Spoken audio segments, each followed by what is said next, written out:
You good? All right, welcome back, everybody. We've been taking a slow. It's been a crazy couple months, but we got my boy Aaron back here from Heavyweights Athletics. This time he's joining us for the pod. It's boys night. You know, we just talking. We're just gonna be here talking shit. Are you ready for summer, bro? Fuck no, dude. I hate the heat, bro. For real? You can't do the heat? No, I hate it. Is that why you were talking about that you wanted to be in Chicago? Yeah. Because you like the cold better? Yeah, bro. I'm a husky, bro. Like if I had to be a dog, bro, I'm a husky. Like I hate the heat.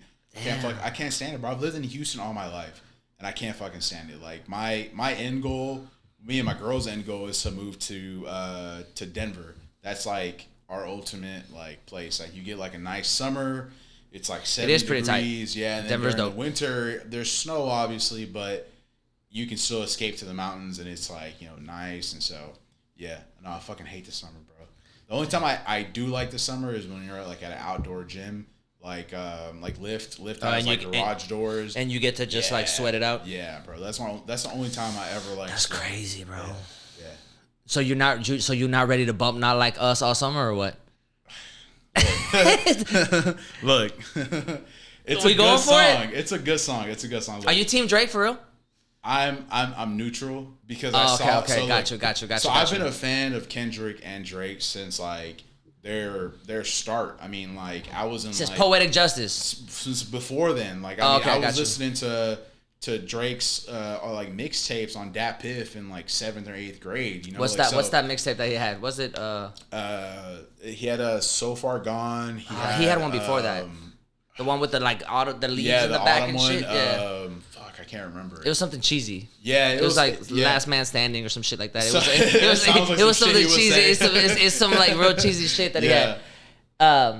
And then So Far Gone really blew up. So I've been a fan of both of them since the very beginning. So like I've followed more of Drake's like discography for sure, just because Kendrick drops like every fucking 5 years or some shit. Yeah. Oh, it was called the Comeback Season. Comeback Season. Yeah. There you go. Yeah. So Kendrick doesn't drop as often. So like Drake's been kind of carrying the game. But if we're going like diss record for diss record, like 4v4 on like everything they dropped. If you're going for like lyrics, like bars, and it's probably a hot topic. But I have Drake winning the bar for bar, 100%. I wouldn't confidently say it in front of like a group of people. Just because, like, I won't say it on Twitter. Because you're going to get, but those are all bots, though. Yeah. A lot of it is just bots, it's just bots, and, like. Hip hop Twitter is crazy, bro. It's insane. It's insane. I'll do it just to ruffle feathers. Yeah, but. just because, but I'm not verified on Twitter because I don't want to give Elon Musk money, so I don't get that much engagement anyway. Yeah. But I still, like, go in there and I'm just like, what are you talking about, bro? That's an ass. I ghost tweet. Like, I tweet and no one sees it. I get like, impressions. Yeah. But like, not even my girl likes my shit, bro. So like, I'm talking to myself. But who had the better hit was Kendrick. Kendrick had interesting. Yeah. Interesting. Euphoria was a hit. Meet the Grams was a dark hit, and then Not Like Us to finish it off was like Not Like Us is a great record. Like that's all I've fucking played on my. But you think your stance is that Drake out-rapped Kendrick? I would say he out-rapped it. I don't think there's a real winner because at the end of it, it was like allegation versus allegation. Like, like if Kendrick is a wife beater, like, how can you support that? Like I was talking to my barber. So I was talking to my barber the other day, and he was like, I feel weird in this beef because, like, who's really winning? Like if you're trying to defend somebody, like, are you like defending the other allegation? That's what I mean? So he was like, I feel weird about it, and my stance is off top. Preface before y'all come at me. Off top, I think they're both great rappers. Yeah. I think that Drake can rap. Yeah. I'm not one of those people that are like, bro, Drake is like a melody like dude or whatever. He's good. I actually don't even think he's that good at melodies, to be honest. I think Drake is barely good at melodies, but he's a good rapper, and he's in his own little niche. Because I think what he does the best. Yeah. You know what I mean? But in terms of like melodies, like I don't think Drake is a legitimate R&B singer. No. You know what I mean? Yeah, so he's not coming out with these like he's not coming out with these Coco Jones melodies where like you know what I mean, or where you think about like some country like a Chris Stapleton melody where you're just like, I don't think he's that kind of a singer. So I think he's a great rapper. Yeah. You know what I mean? And I think Kendrick Lamar is a phenomenal rapper also.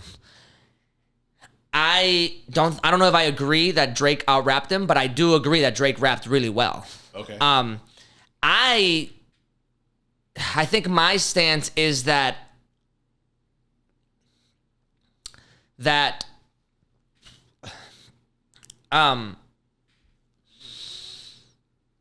stance is that I'm trying to be real careful here because you're right. Like the Twitter shit's crazy. Yeah. my stance is that everything they're saying is a lie. Okay, that's very possible. Because no. I'm not saying I think it's a lie. Yeah. I'm saying I'm receiving it as if it's all lies. Oh, okay. Yeah. You know what I'm saying? Yeah. Because I don't want to do the other part. I don't want to receive it as if it's true. Yeah. Because now I'm in your territory. Now I'm like, I feel weird about this, right? And I also feel like if I receive it, if it's true, if I receive it as if it's true, like immediately, like after Not Like Us, I was kind of like afraid. Yeah. I was worried. I wasn't afraid. I was worried because I'm like, dude, you're calling people pedophiles. Like, I feel like at that point, authorities got to get involved. For sure. You know what I mean? Like, those are the kind of allegations that like you got to have some sort of, you know, even if you're making it baseless, like you say that, people with authority, police, like they've got to like check in on this because now you're saying something, especially when the masses are looking at it, right? Yeah. So instead of doing that, because I'm like, oh damn, like some people are about to go to jail. You know what I mean? Like this is about to turn to Diddy situation quick, right? Did you see that video about? I did. We'll talk about that. I see. That's nuts. I saw that video. That's nuts. But so I'm taking it as if it's all a lie. Yeah. I'm taking it as if they're both saying flagrant shit about each other. Yeah. And I'm receiving it as if it's just like you're lying on my name or whatever, right? I'm taking all of the allegations as like I saw this little thing that I can interpret as that, but it's not that, and I'm just gonna like pull at that thread because the real beef is public perception. That's where the real battle is. Yeah. It's not even like who's out rapping who or who this or who that. It's public perception, right? Mixed with a lot of those intangibles. So I don't think that Drake is a better rapper than Kendrick. I like both of them. I like Kendrick Lamar more probably. I think Kendrick Lamar is more important to hip hop on a Black culture level. For sure. But I don't think Drake is like invaluable. I don't think Drake is like not valuable to hip hop. I think like his success is undeniable, and I actually think like whether you want to dive deep into the whole culture vulture shit or not, I think his run pop artists can't even do. No. So I'm like, you have to give it to the boy. You know what I mean? But if I'm taking everything as lies, I think Drake executed the lie better. You know what I'm saying? So I have a lot of thoughts on every point that you made. Let's start with how important he is to Black culture. I, as a Hispanic, Kendrick, you mean?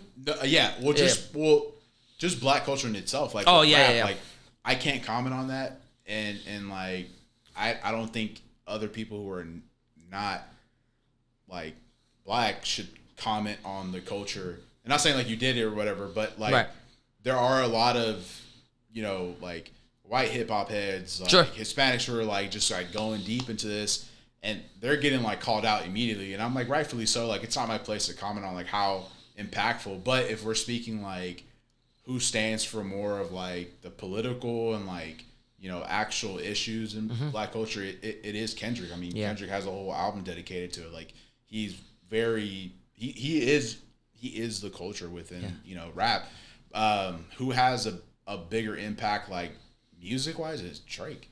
I mean every track in terms of numbers, every track that Drake touches, every artist who jumps on a feature with him or he jumps on their feature is like instant hit. I mean, there's a guy in Brazil who has a song with him that was like a #1 hit for a while, and he like spoke Portuguese for like a second. Like he is, I don't know if you can even say culture vulture. You can say it's culture vulture, or you can say it's him like embracing other cultures, or embracing other cultures. That's obviously like a whole discussion within itself. But if we're getting down to like all the allegations. And I can't even defend anyone because it sounds weird. It's right? crazy. Yeah, I agree with you. That's why I'm just assuming it's a lie. Yeah. Yeah. And so like there were Drake stans on Twitter who were like pulling up like age of consent in different states, and they were like, "Oh yeah, wild, state, bro. That's crazy." Yeah, like in this state you could be 17, and like it's like no, bro. Like that's fucking weird. That's weird. You're weirdo shit. Weird. Like for you to even like use that as a line of defense. Yeah, and be like defending Drake who doesn't know you, and like. Yeah, the weirdest shit Drake has on camera is him kissing that 17-year-old at that concert. Yeah. It's sus. He was 23. She was like 16 or 17. 17, yeah. Or about to be turned 17. Yeah, probably. But it's weird. Like, no matter, like, if it's a small age gap or not, like, it's weird, man. Yeah. Like, I can't sit there and be like, oh, but age of consent, like, bro, that's just like, that's I would go on record and say that no matter what the art is, male or female, it's weird whenever you bring a fan on stage and do shit that is inappropriate. Yeah. You know what I mean? Like even when like female like R&B singers will like give a lap dance to somebody on stage, a fan or whatever, like I think that's weird too. Yeah. But that's just me though. No, I get that. I mean, that's just me. It's odd, and you're using obviously like your like when Usher goes on the crowd and starts like singing to people's girls. I'm like, that's corny, dog. Go sing your song, sing your song, bro. Like we here to watch you sing, not watch you pull people's girls. Like I'd be pissed, bro. I'd catch a case if that shit happened to me and my girl, bro. I'm not arrested. I'm not insecure, like I don't think I would say anything. I don't even think my girl would like it in general, because she wouldn't like the spotlight. Yeah. But like, I think you're crossing a line of your role as the entertainer. For sure. You know what I mean? Yeah. And for lack of a better term, you're like trying to content farm. You know what I mean? You're like farming a reaction, farming. Yeah, because it's gonna go viral. Yeah. The other weird shit that Drake has done is the Millie Bobby thing. That's a little crazy, bro. She was 13, bro, when they met. Yeah. And then she has a photo that has like some caption and then like a little photo credit to Drake. They're on a boat. It's weird, man. It's like there's just certain shit you shouldn't do, and no matter like how big of a star you are, like it doesn't matter. And I know like she probably saw it as like he's coming to me. He's innocent, the biggest artist. Like he's probably trying to give me advice and shit. But it looks sus. Yeah, like especially when they reframe it. But that's my point. Yeah, that's my point. He like all of those interactions. Probably nothing happened.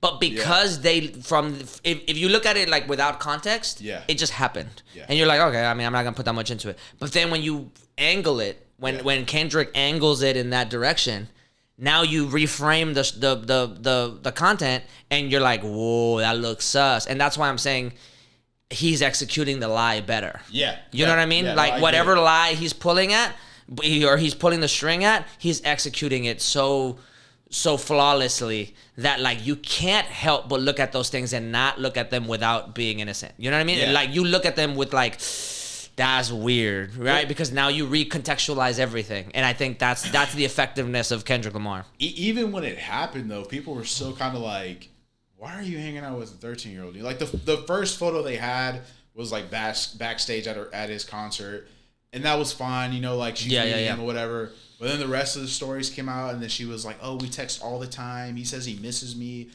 That's when it gets weird. Advice about boys. Yeah. Like if someone was that's texting, some weird shit, bro. If someone was texting my 15-year-old not daughter, but like niece or whatever, and this guy is in his 30s, a famous artist, I wouldn't be. He might have been in his 20s at the time, but yeah, regardless, it doesn't matter. Yeah, regardless, like I would be like, bro, like what the fuck are you doing? What's happening? Yeah. So They didn't ever really bring it up after that. It was just always kind of a floating thing that they were like, this is weird.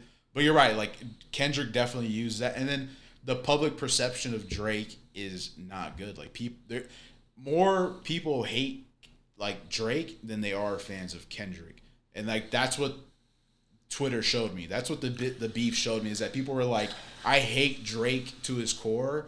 That like I want to see his demise. I mean, I'm not sure I believe that. I don't know, man. Like I said, because on one hand, and this is the only reason this is the only reason that I might push back on that. I find it weird to say if you get Drake on a song, it's gonna do unbelievable numbers, but like the same amount of people want him to fail. Yeah. That doesn't fit very like peacefully in my head. Like you either got the hit and everybody likes you, or people want you to fail. And I guess it could be possible that both are true. Yeah. And that like you at the club, dancing to Nice for What, pissed off that he made Nice for What, but that seems even cornier to me. Yeah. You know what I mean? I do think there are Drake haters. I do think that there are Drake haters, but I don't think there's enough Drake haters to make that jump palpable or like. But that's just my instinct. You could be right. Well, but my instinct is that like this dude touches anything and it turns to gold. Yeah. On a music level. Yeah. So like, the haters can't be that strong. Well, you know what I'm saying? No, I just think that he cut the the angle really well. For sure. But if we stay on that, it's he is producing hits. He is producing songs for the club, for the summer, for women, for women. Like he is producing the hits. There's definitely a bunch of people who hate him, but it's the same thing with like Taylor Swift. Like I hate Taylor Swift. Like I hate her, but she has a couple songs that I'm like, fucking, I can't stand you. But you don't want her to fail though. I do. Oh damn! I do. Like, I appreciate that you honest with it. I appreciate that you're honest with it. Yeah. I don't like Taylor Swift either. Yeah. And I don't like her for a lot of very specific reasons. But I give her a lot of respect. I'm like, she is a marketing genius. She is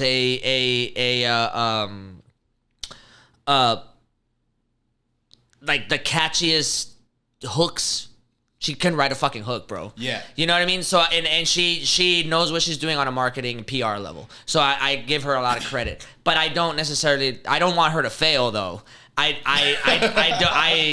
just wouldn't be mad if like people like phased out of her. You know what I mean? The way I see it is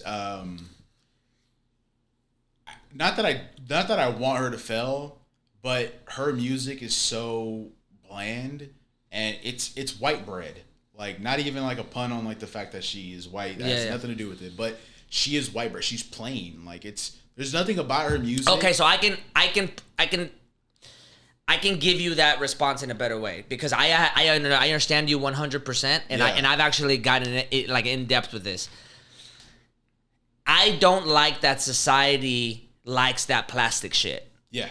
And for me, the reason that I dislike Taylor Swift is not necessarily because of Taylor Swift. Taylor Swift is a marketing genius that's taking advantage of the supply and demand of this plastic 100%. Shit. My critique of Taylor Swift is really a critique on society. I don't want you guys to like this plastic ass shit. Yeah. It's the same reason I don't like people liking the Kardashians.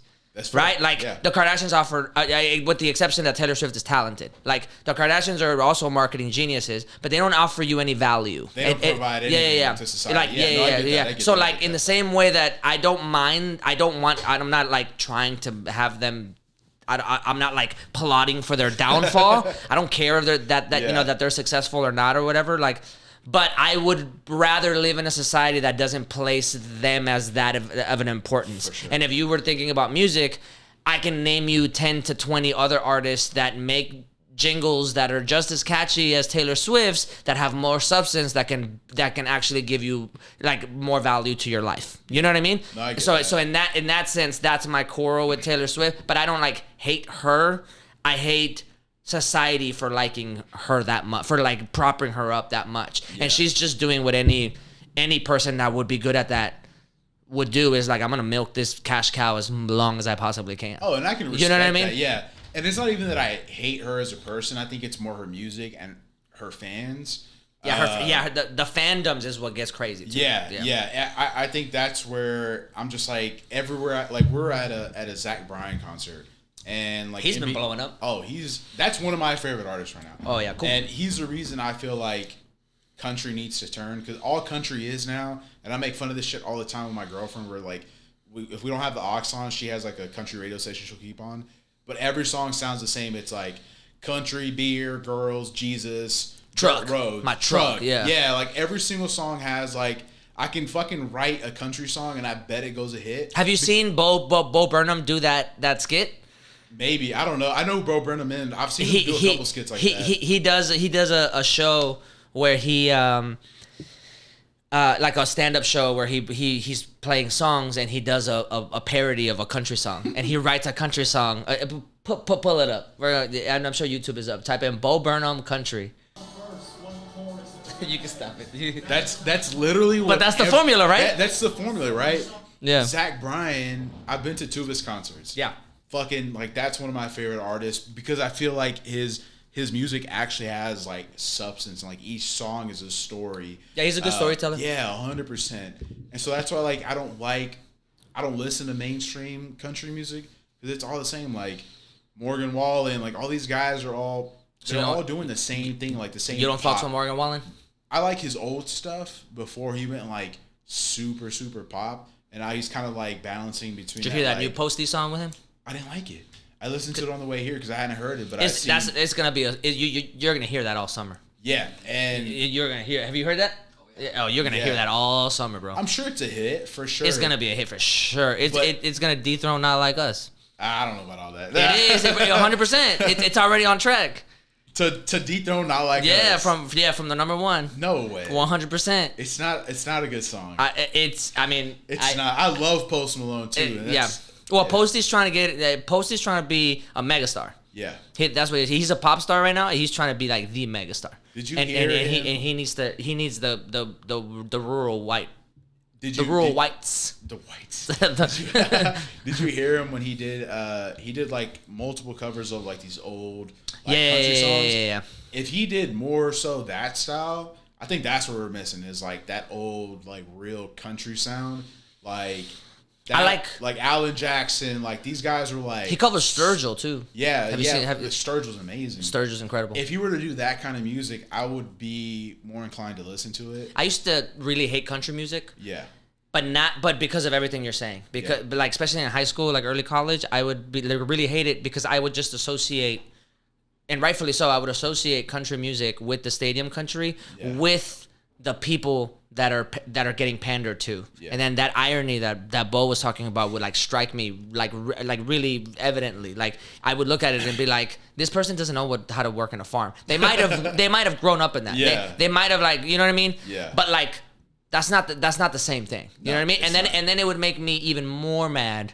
Like I'll give you remember whenever that fucking that one song that came out like maybe a year ago or 2 years ago, I forgot what it's called. It was the song about the small town. Oliver. No. The song that came out after that. The fucking MAGA song. Yeah, the MAGA song. Like that infuriated me. Not because it was a MAGA, because I genuinely don't care if you want to pander to your audience, right? Because but the thing that infuriates me is that song raked in so much money for this guy that's gonna be on his private jet, like going into his private ranch that isn't even used for ranching, for sure, right? And the people that are championing that can't put two and two together that person would never do what they do. Yeah. And the thing that infuriates me is the lack of the lack of honesty or no, the lack of like genuineness. If you're gonna, I much more respect Taylor Swift for saying like, I just want to tell you about these crazy little love stories, but like I'm rich. Yeah. I can do whatever the fuck I want, right? rather than the country artist that's like, no, fucking us small town people need to stick. Where? You're never. What small town are you talking about? You know what I mean? You live outside Atlanta. You live in Nashville, in these big old, or that you've got a place. You've got like a place in New York, a place in California. You've got you have your own brand of wine coming out. Like, what are you talking about? Small town people. So whenever you put blue collar people on the ropes and you put them as your like saving grace, that I have a problem with, because when you make it political, I want blue collar people to succeed. I want people that work like my mom and dad for policies to do well for them, right? And whenever I hear people on an ideology train that make art that pander to those kinds of people, and then those kind of people use it as a way to like talk shit about somebody, it makes me mad, because I'm like, you're kind of missing you can't see the fact that this person's just like a snake oil salesman. Yeah. And those boots cost $3,000. And like, and you're going to work on like some boots that you've had for years. Yeah. Right? Like you guys aren't the same. No. And he wants you to believe that you are the same, and you're not, you know? So that and even like really early, like in high school and college, I used to really hate country for that, because I would see it. Like, it would be like really obvious to me. And maybe because I'm brown and I'm Mexican, I don't relate to white people like that. So whenever I'm just like, you don't, like, I'm working class. My mom and dad are working class. You ain't singing about them. You know what I mean? Whereas like, I'm much more respected rap artists that were like, I'm just singing about where I come from. Like, I'm just, you know what I mean? I might be lying to you also about like how many switches I got and like blah, blah, blah. It depends on the artist, right? But like I really believe Chief. I believe Chief Keef was about that bullshit. Yeah, 100%. You know what I mean? But like some other people are lying for sure. But I rather you tell me that story while also saying like, oh, you're also being a misogynist with chains and like, you know, cars. I'm like, I 100% believe that that's what you're about. Yeah. You know what I mean? No, I get that. But like, you're not saying like, you need to listen to me. All you working class people need to listen to me. Like, you're saying like, aspire to be me because I got whips and chains, right? And a lot of people are like, yeah, I kind of want whips and chains. I'm like, you're being a certain level of honest about that. For sure. You know? One country artist that's he's been kind of like on the rise. He's a little more popular now. His name's Coulter Wall. You know who that is? Oh yeah. Yeah, like he. Yeah. I actually know a lot about country. He actually like lives on a farm in fucking Canada. Like, he doesn't want to do any fucking interviews. He doesn't. He just tours, makes his music, and that's it. That's the dream. A majority, yeah. That's the fucking dream, bro. A majority of his life is like spent on like a ranch, and he's actually working. Yeah. Like Joe Rogan he's a huge fan of Coulter Wall, and he was like, I can't get him to come down to Texas to do an interview. He's just like, he can't leave the ranch. Yeah, Joe Rogan's like down the street. Real shit. Yeah, or like on the other side of the lake. No shit. Yeah, it's like maybe. Don't come find me. For real, I'm not by the lake. You know, but what's it called? Cool. I actually know a lot about. I like Americana music a lot. Yeah. I like Americana. I like The Highwomen album. I think is one of the best albums that's been written in the past 10 years. I think. Highwomen? Yeah, The Highwomen. It's like a super group. It's like 4 women that they're like famous women. It's like Amanda Shires, Brandi Carlile. Oh my God, the girl that did the Bones. I forget I forget her name. It was a real famous song. The Bones. The house don't fall when the bones are good. It was like super popular, bro. I have no idea. But they made a super group, and then they like did a play on the Highwomen, the Highwaymen. Okay. It was like an old country song, and they made a super group called the Highwomen, and it's incredible Americana, alternative country lyrics. Fucking amazing album. You said best album in the last. 100%. Yeah. Their perspective. I actually think 2 country albums have been one of the best albums, period, in the past 10 years with all of music, and that's one of them. And Jason Isbell's Southeastern has been. Jason Isbell. Yeah, his that Southeastern album. If you like Zach Bryan, Jason Isbell's Southeastern album will blow your fucking mind. I was introduced to Jason Isbell by Morgan Wallen. Oh, because he covered Cover Me Up. Yeah. And I was like, horrible cover, but I like it. Jason Isbell's is better. I'm sure it is. Sure it is, but it does come off like just more like easy to listen to just because he sings a little bit more. Yeah. I heard like a snippet of the Jason Isbell one, but I didn't listen to the full song. So Cover Me Up is Yeah. is the opening track of Southeastern. Okay. And that whole album, like from beginning to end, Southeastern, I think lyrically, poetically, when you talk about stories, when Yeah. you talk about stories of the working class man Yeah. and like what goes around in those little small towns, like that album is immaculate. It's probably in the past 15 years, easy that album is one of the best albums that's come out. I have to listen For to like public, for like, general, Yeah. consumption. 100%, it's one of the best. I listen to a lot of different genres and a lot of different artists. Like I have a playlist that's like 42 hours or some shit like that. Damn, like, you it's going just off, bro. Yeah, bro. It's just like a bunch of like a variety of different music and different artists. It's all the same kind of vibe or whatever, but I can't even begin to tell you like what would be my album of like the year. Like I mean, I listen Of to this a lot year of, so far? Yeah, Or- at least. I listen to a lot of rap. I listen to a lot of country. I listen to a lot of like indie. I listen to like everything. But I don't think I have a favorite when it comes to anything. I just enjoy listening to music in general. My favorite cover, if we're talking about favorites of anything, my favorite cover of this year is that Linger cover by. Somebody did a Linger cover? Oh my god, bro, it is magic. It's what are they called? Have you heard it? No? Oh my god, bro. It's amazing. I don't know. Can you pull that one up too? You can just look up Linger cover, bro. It's amazing. It popped up on TikTok and it just had me in a trance for like weeks. Yeah. Cranberries cover. Yeah. Yeah, It sounds great. Bro, it took over TikTok. It took over the internet. For real? Yeah, it was everywhere. It went super viral, and I'm trying to think of an album this year that I really fuck with. honestly, I can't even tell you like rap wise. I have like to bring it back to Kendrick. I think that Jason Isbell Southeastern album is probably number one for me in the past 15 years for sure, and I think To Pimp a Butterfly is number two. I have opinions about To Pimp a Butterfly. It's not my thing because I just couldn't. There was nothing I could really grasp from it that like felt impactful to me. You know? Yeah. And I think that goes kind of back to like the whole like having a say in the black culture and like how impactful it is. Like I wanted you to finish that point. yeah, For sure. so I don't feel like it's my place. Like I, as an observer from the outside, I can be like, oh, this is a great album, but I can't call an album that's like, just from what I've seen and heard from people, like on Twitter and like hip hop Twitter, who are like, it is a very impactful album if you are like from that area, if you grew up with that struggle, if you're able to really relate. I can't relate to it. It's like there's a few good songs on there that I was like, this is some good stuff, right?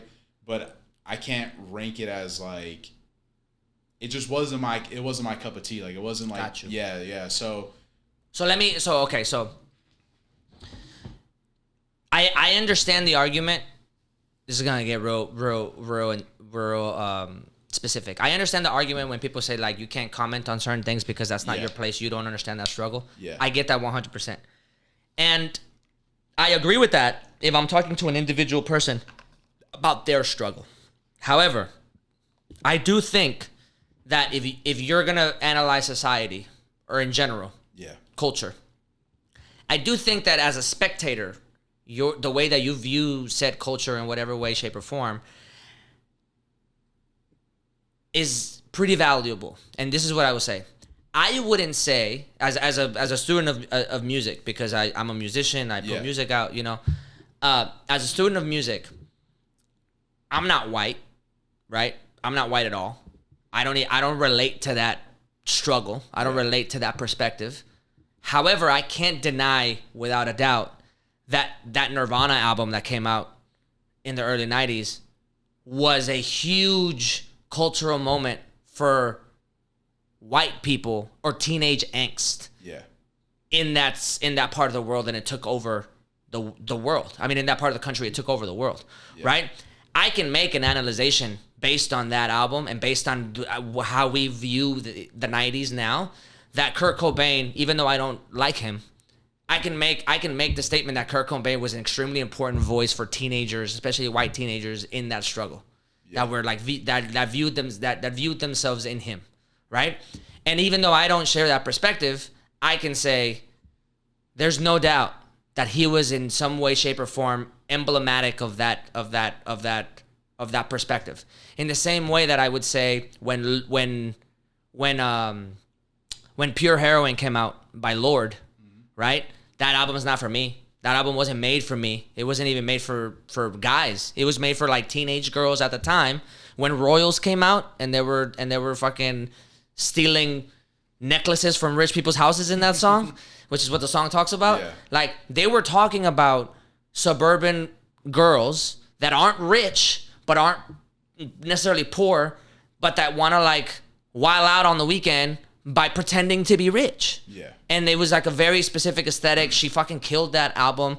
And I think that album represented teenage angst so well that I can make a comment about how she was very emblematic of that specific perspective and knocked it out of the park so well that it became the soundtrack to not only people's lives, but to the decade.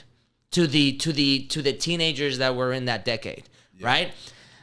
It's part of the reason why people won't let Michael Jackson's music ever get topped by anybody, because the people that are very like ardent about that, they'll be like, no, you just weren't there. You weren't there in the 80s and how it dominated our life and how it became he became the emblematic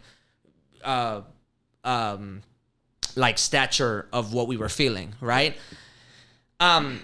And I feel that way about Kendrick. I agree with you that he's rapping and he's making music about a specific thing, about a specific perspective and culture. But I've been around, I'm American, and I've been around underground culture enough, and I've seen the way black people have treated. I know American history enough to know that To Pimp a Butterfly is a culmination of a young man's, a culmination of a young black man's angst about the way that he sees himself in the world and the inconsistencies of American culture and the way that it reciprocates to him. So I can make that analyzation, and I can say like that he hit that out of the park so well that To Pimp a Butterfly, and even what it stands for, just that name, like even of itself, is so rich in it as a perspective of black males, American culture, that I think in 30, 40, 50 years, people are going to look back to that album and they're going to, like how they look back at Marvin Gaye's Let's Get It On, or how they look back to Martin Luther King's speech and they say things like, fuck, like this man was on some shit. Yeah. He was speaking about a very specific, perspective. And I can without a doubt see that, even though I don't belong to it. No, does that make sense? Yeah, and I agree with that whole sentiment. I agree with like every bit of that. What I was more so saying was just like, I can't call it a bad album. Sure. Because it is impactful. Like, I mean, like Kendrick's music and his like everything is being studied in colleges. Like there's like Harvard professors who are coming out and talking about his music. Like you can't deny like the impact he has. Like I can't think of any other like modern rapper or artist in general whose music is getting studied like this. I mean, like for sure. Nas maybe. Yeah. Nas is probably a good one. For sure. Because he was the Kendrick before Kendrick. But I can't like, but I publicly or just like can't like bring it to myself to be like, I don't like that album. Like it's a great album. I like that album. I understand what you're saying. Yeah. But I just not like, it just wasn't for me. Like I just, and I think that's fine. Like when you compare it to like other genres, like there's no like white artists talking about the white struggle, unless we're talking about like country artists talking about small towns, which like not a lot of them are like actually like, and even that feels like so formulaic and corny that it doesn't resonate well. Yeah. So, but also it's like, I think hip hop Twitter is so they're so kind of set on like narratives about like music and stuff like that I stay away from it, because I'm just like, I don't, I'm just an outsider enjoying. Like during the beef, I was just like, I'm just enjoying this as like a spectator. Like this is yeah. Until it got messy, and then I was just like, all right, bro. Like I'm kind of checked out. Like when Drake dropped his last song, I was just like, all right, bro. Like I'm done. Like I'm kind of like worn out. Yeah. But you still do you have Kendrick as the winner, or are you just not labeling a winner because it makes you feel icky? No, it doesn't make me feel icky. Icky's a funny word as a grown man. Or it makes you feel like it makes you feel like weird about like picking a winner when the allegations are serious. Yeah, and neither side has proven anything right, but no, I think there is a clear like winner for the culture, and that's Kendrick. Like everyone is saying the same thing about Drake, is that he is he robs from different artists, he takes from different cultures, like he's all these things or whatever. And who had the audience swayed the most was Kendrick for sure, right? Not Like Us is a fucking bro. Amazing You're song. not gonna stop hearing that this summer, bro. I've been replaying. That's all I've been listening to. Like legit, bro. That and Family Matters has been the only two songs I've been replaying at the gym. I think. Oh, sorry. This will be the last thing I say about the beef, because we could just we could talk about other shit, but I can't wait to be on the lake. Yeah, and Not Like Us come out. It's gonna be fire, bro. So I can't wait for that. But I think Euphoria is my favorite. Euphoria? Because I think that like when I listen back to Euphoria, I'm like, bro, this was prophetic. Like I make music that electrify them. You make music that pacify them. I could double down on that line, but I'll spare you. That's random act of kindness. Yeah. Like then you get to Not Like Us and be like, he warned you, dog. Yeah. He told you not to go, not to. He was being kind with you, and he warned you, and you still went for it. Here's my thing about what he said in the song as well, was like he quoted, he was like, you're gonna take stories from Mr. Morale and try to spin him as truth. You're a liar, you're this, you're that. Oh, he like laid it out. But here's the thing, is that like that's already kind of setting up, like this was not a win situation for Drake, because already people rank Kendrick as the better lyricist, right? Better artist is Drake. I mean, he's in everything. He's versatile. He's able to kind of, like that House album he made last year or 2 years ago, however long it was. People didn't like it at first. I hate that album. Really? But I really like house music. Okay. Like authentic house music. And just to like double down on that point, Beyonce then came out with Act 1. Yeah. Right? And she stayed authentic to Vogue music. Like she went and researched it, got Vogue producers, and was like, no, we're going to do New York Vogue and house the way that it's supposed to be. Okay. I don't know if Toronto house is like that, or if Toronto has house music like that. No idea. But like maybe you can speak to this a little bit if you want to, or at least just nod. Like house music that derives from Chicago does not sound like Honestly Nevermind. Yeah. It doesn't even come close to it. Even though a lot of people like it just doesn't. And beach house, like when you go to house dance battles, and they usually play like soft beach house, it doesn't sound like Honestly Nevermind at all. Not even in the slightest. So like, and me as a former b-boy that would go and was around house dancers all the time, I put on Honestly Nevermind, and I'm like, dude, the production's whack. Like it's just not, and it's or better yet, it's not that it's whack. It's just like, if this is a house album, it's a bad house album. I don't even know if he ever labeled it house. But he was going in that direction. Yeah. You know what I mean? But it's like, but you can't tell me that you're like, he was trying to show range for sure. For sure. But if you listen to the album, you can't tell me like you're not like, This is catchy. Really, I am because there's real house music out there that is catchy as fuck. For sure. If you're, you know what I mean? I know nothing about house music. It's not my not my wheelhouse. Right, yeah. But even if you go I think at one point somebody made I don't know if it was him, but somebody made a statement about it. Like I made a techno album and y'all didn't feel it or whatever. Go back, right? But even if you label it techno, that's bad techno. That's not techno. Yeah, you know what I mean? Yeah. So it would be the same as if you called it dubstep, and it's like that's not dubstep, or like it'd be like Euro tech or like Euro house. Like all these genres are very carefully specified. It's like whenever you talk to a metal drummer or like somebody that listens to metal music, and they're like, oh, I like this band, that's like metal as fuck, and they're like that's thrash. To a casual hard rock listener, it'd be like, oh, it's all metal. It'd be like, no. Thrash is thrash. Yeah. New metal is new metal. Death metal is death metal. Black metal is black metal, right? Like, and there's very clear ways to define it. And him putting that out, just felt like a very lazy attempt at trying to make what he might have thought was authentic house music was the closest thing that people called it. But if Toronto has a house vibe and he hit that on the mark, I'm just not aware of it. Yeah, I have no idea. In the same way, whenever Break My Soul came out from Act 1, from Beyonce, like New York Vogue, New York house sounds like that.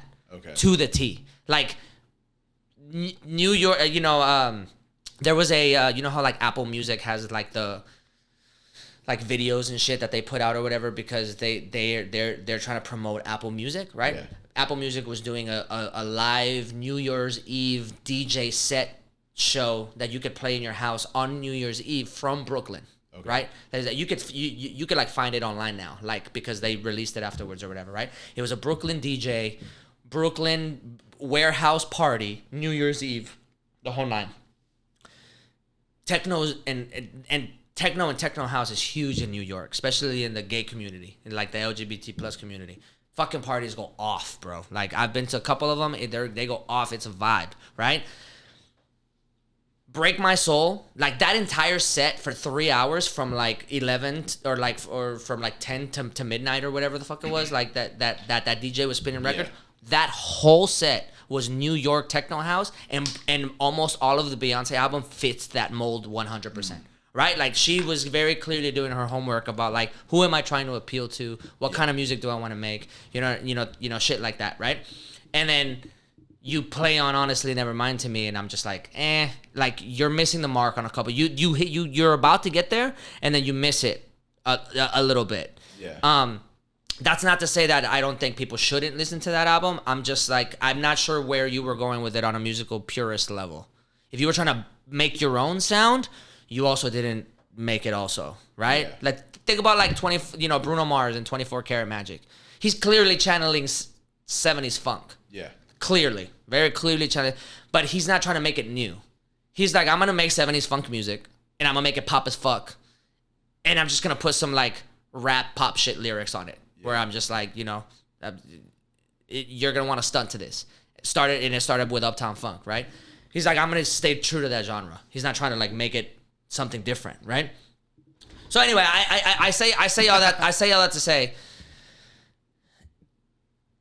for me, Kendrick, for me, I would label Kendrick the better artist, but I would label and the better lyricist for sure. But yeah. I would label Drake the better pop star. Okay. To me, Drake is like a pop star that can rap really well. Yeah. You know what I mean? Yeah. I don't want to take away from Drake's rapping ability because I do think that he is hip hop. I just also think he's fortunate enough to be a fucking mega star. Yeah. And this is part of the reason why I don't necessarily subscribe to the notion that he's a culture vulture either. Okay. I don't subscribe. I'm not sure that I sit well with that notion. That may be because I'm not black and because I may not be in those communities that like are that he's taking away from. But I also feel like you can't have it both ways. You can't have a mega. You can't say I wish pop music was like pulling from the culture, and then when they do, say bro, but like that's some whitewatered ass like you're not paying like true homage to it. Like which one do you want? Yeah. Well, I think you know what I mean. I think that like when he gets on that Brazilian song. Yeah. Like the fact that you could say. The fact that he even knows that artist is a big deal. For sure. Right? Yeah. I mean, he's well versed in like different artists. He got into like UK drill for a second, right? Yeah. Like, well, the culture vulture aspect comes from him going to like LA and taking their lingo. And Oh no, I get the accusations. So that's more so the talk. Yeah. I really just think he's been fucking everybody's girl. And that's why people are like, fuck this guy. Yeah. You know what I mean? Because that to me feels more. That's on a personal note. I'm like, bro, you wild for that. Yeah. Like, you know what I mean? If you know that, regardless if it's like a sneaky link or whatever, like I'm sure all those rappers are all around the same women, right? But like if you know that's Metro's girl or like, you know what I mean? Like. Yeah. Or if you were really out there doing that, and you the megastar, and you just like, you know, you're that kind of dude, and you might be a sex addict, I don't know, whatever, like whatever's going on in your personal life, if that's why they mad at you, like I would understand that. For sure. I really doubt that Metro and Future and The Weeknd and all those people are making diss songs because he's taking culture away. I'm like, no, you fuck my girl, dog, and that's why I don't fuck with you. I don't think the discussion was ever like. That's why they were coming at him. Mm-hmm. I'm sure that's what's going on because he talks about it in his raps. Like if you really listen to like his whole like For All the Dogs thing was like which I like that album, by the way. It was a great album. Yeah, he talks a lot about like I'll take a rapper's wife and you know this and that. So it's like it's very well known. Like a lot of the things that he likes women. There's no that's no secret. And that's cool, right? But I think the beef isn't really more so like about culture. I think they all have like real issues, like him and The Weeknd. I mean, that shit goes way back to like after Take Care when he didn't sign to Drake. Yeah. And then you know he came out and which said, The Weeknd by himself is a fucking megastar too, bro. Like The Weeknd, 100%. like that was a smart move on The Weeknd's part. Yeah. Because I don't think The Weeknd would have ever turned into The Weeknd had he stayed with Drake. No. And that may be a point on the culture vulture part. If I don't know if I'm making a point for that, but because they're from Canada. But like Magic Jordan's also from Canada. Yeah. And like he just doesn't get a push. That's what I'm saying. But like would The Weeknd have gotten the push? Well, he has Party Next Door, but I don't know. Party Next Door. And his album just came out. I don't know. I haven't bumped it. Well, you know? Yeah, I haven't either. Well, mainly because I'm not really into his music like that. It's too like I can do R&B sometimes, but I don't want to. But like I don't know if The Weeknd would have ever made. I don't know if Starboy. Yeah. I don't know if The Weeknd ever gets with Daft Punk. Yeah. If he stays with Drake. True. The Weeknd clearly had aspiration. Like he knew like I've got this sound, I've got this vibe, I've got this lyrical content, but like I also want to tap into very specific sounds. Yeah. And to the point I'm making about like authenticity, he went and got the dudes that did it. Yeah. I like that robotic techno sound. I'm gonna go get the dudes that did it. And he gets with Daft Punk for Starboy. You know what I mean? Whereas like Drake maybe likes house music, maybe. I hope so, because house music is dope. But I'm not sure he went in to get it from the people that were making it. Well, you know the what I mean? person who helped produce the album, I think, was this guy named Carnage. So I don't know what kind of music he produces, but I know he's a DJ for like that type of genre. Yeah. The caveat that I will make about Honestly Never Mind is that there may be a genre of house music that I'm not aware of that fits that mold perfectly. Yeah. But to my understanding, when I listened to it, I was like, this isn't house, this isn't techno, I don't know what this is. It feels like demos of stuff that could go somewhere if you add the right instrumentation, but it's just not there yet. So, you know? I like to listen to music when I don't like to be like, I think there's times when you can be very analytical and like critical of music, but for the most part, if I'm listening to music, it's like while I'm working or traveling. Yeah. So I try not to be like too over analytical and be like, you know, which I think most people are like that. Yeah, because like I'm not like you, who's like I'm not a musician. I don't, I listen to music for its substance, for the everything, but just vibe. But just vibe, yeah, 100%. So like, without analyzing it and without being like, this isn't like the genre you said it was. Can you listen to the album and be like, this is okay or this is good, without being like, this isn't house or whatever? I don't think so. Really? Yeah, I don't think so. Is that just how your mind works? I think it would be like you listening to somebody that's trying to make country music and is like and has like little it'll be like if somebody tries to make country music and they just put a violin in there because they think it's country and you listen to it and you're like, I don't know what this is. Yeah. Are you trying to be country? Because if you're trying to be country, it's bad country. Yeah. Are you trying to make your own thing? In which case, I don't think you've nailed it yet. Or are you know what I mean? You just wouldn't be able to help it. Okay. You know what I mean? Yeah. Okay. Well, speaking of that, what did you think of Beyonce's new one? Country album. I didn't listen to it. I'm not a Beyonce fan. I like Beyonce a lot. Yeah. I actually think Beyonce's better than Michael Jackson. That's a real hot take for people. But that's. I mean, we're both. I don't know, bro. It would be longer than what we have time for me to prove why. But better than Beyonce is wild. Better than MJ. Better than Michael Jackson is wild. Yeah. That is.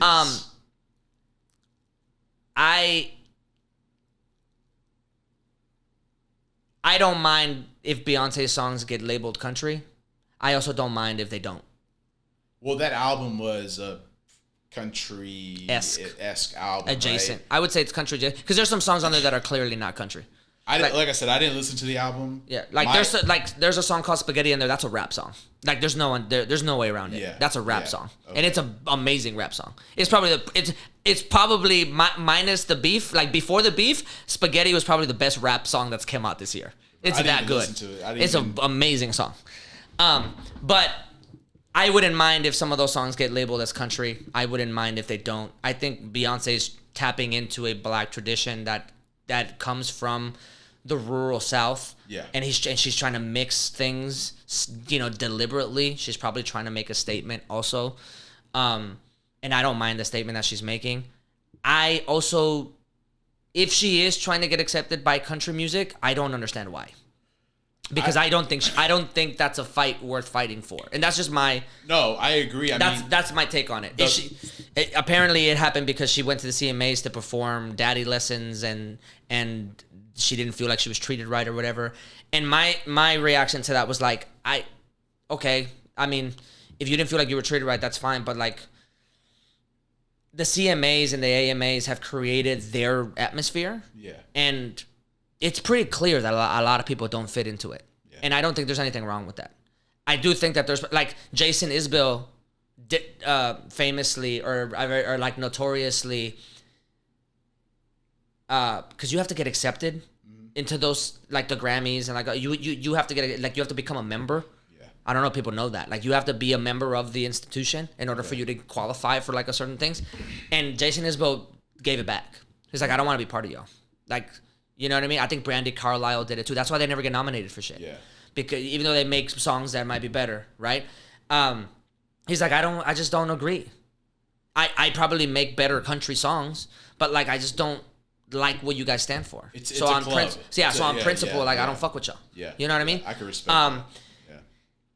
And I don't understand why Beyonce's trying to fit into that club. If she wants to fit into that club. Okay. If she doesn't and she doesn't care about it, and she just wants to blend the genres and shed light on black rural culture, which exists for sure. Yeah.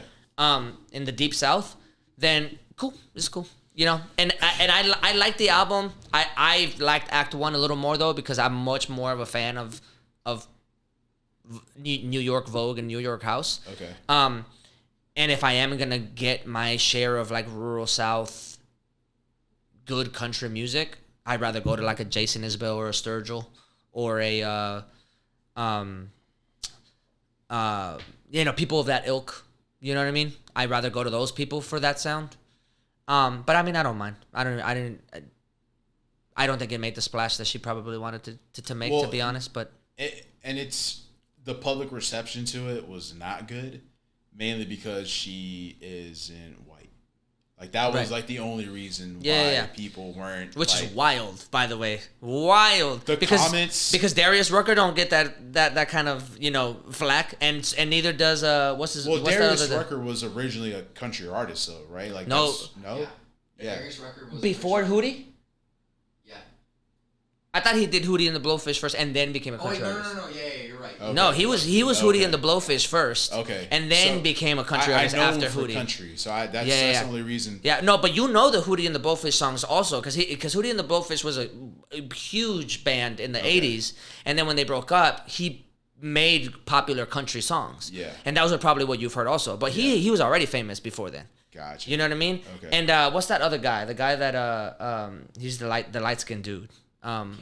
Kane Brown doesn't get that heat. I don't like his music though. But I mean, but I get the it. argument, Yeah. the argument of why he doesn't get heat is because he acts white.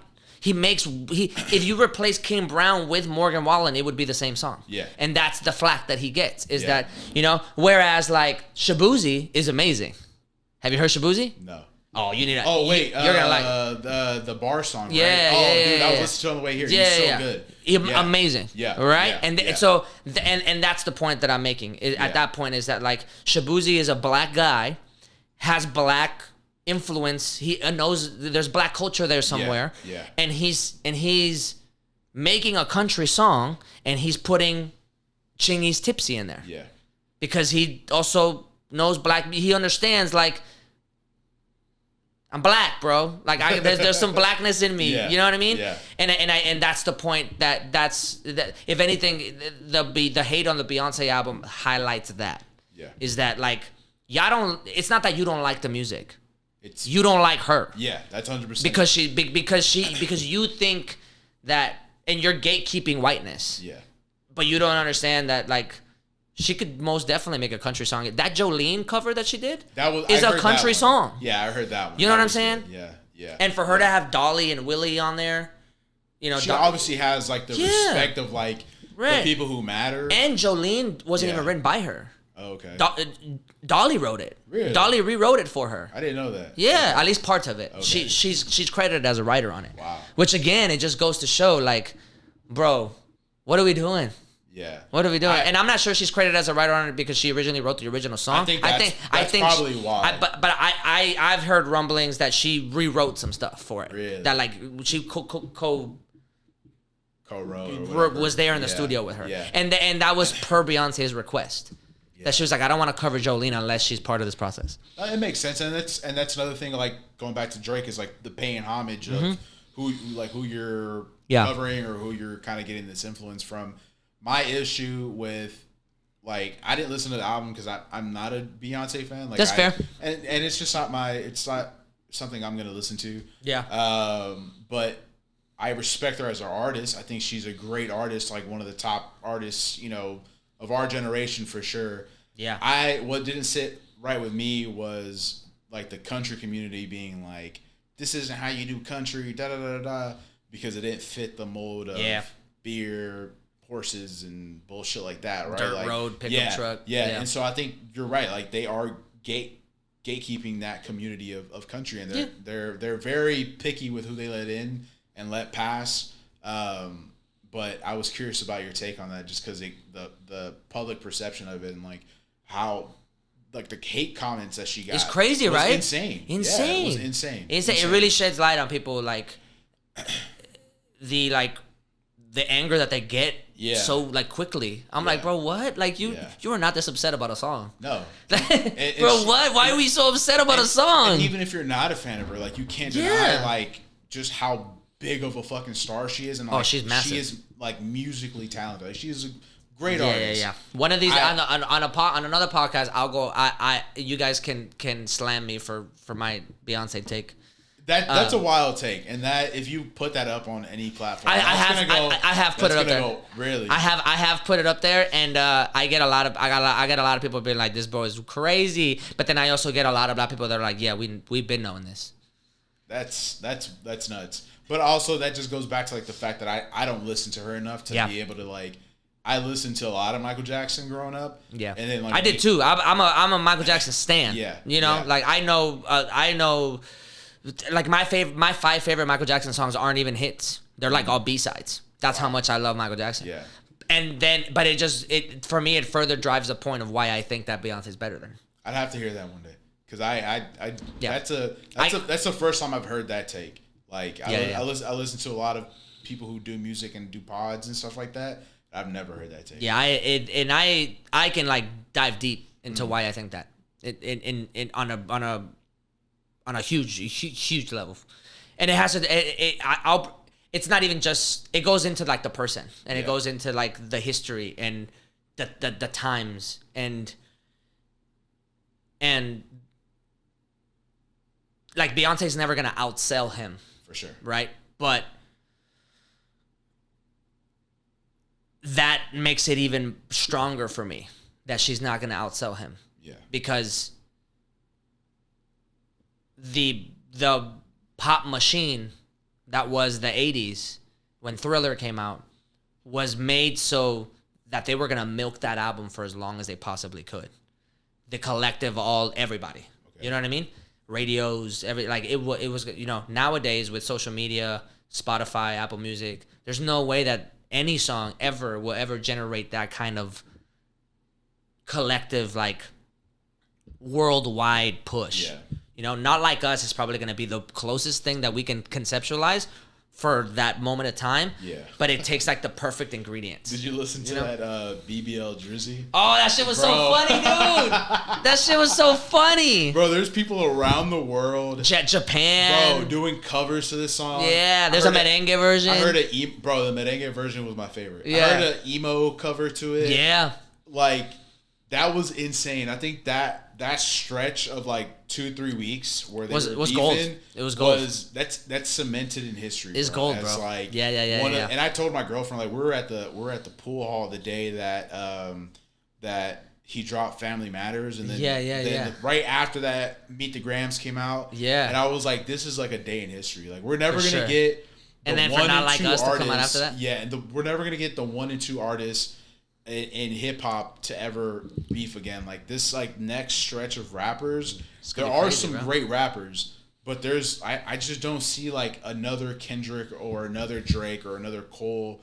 But people probably also said that when Pac and Biggie and you know, Nas and Jay-Z were like all beefing. Like, they probably thought like, we're never gonna see this again, but now we're seeing like 1 and 2 go at it again. But you can't compare.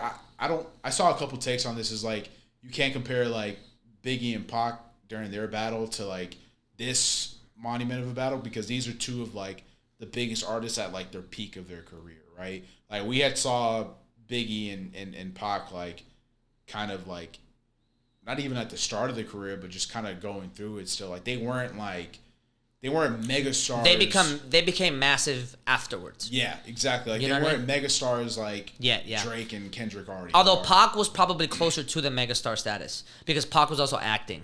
Yeah. Like, like Pac was Pac is in like 2 or 3 like critical, like not critically acclaimed, like 2 or 3 die-hard cult classics in the black community. Yeah. Was it Juice and Poetic Justice, right? Yeah. I mean, yeah, I agree.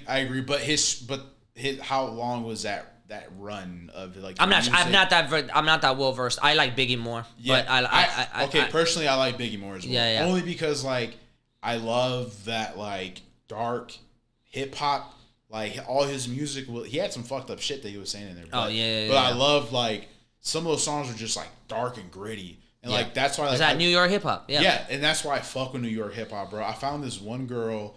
Her name's Scarlip, and I don't know how new she is, but she has like 2 songs that are like she dope. New York, yeah, bro. Do you like Griselda? The whole Griselda tribe? Griselda's dope, bro. Bro, I was listening to Griselda in 2016. Yeah, and I was telling my boys. You caught it earlier, like, huh? Oh, early, bro. It came on like a shuffle one day.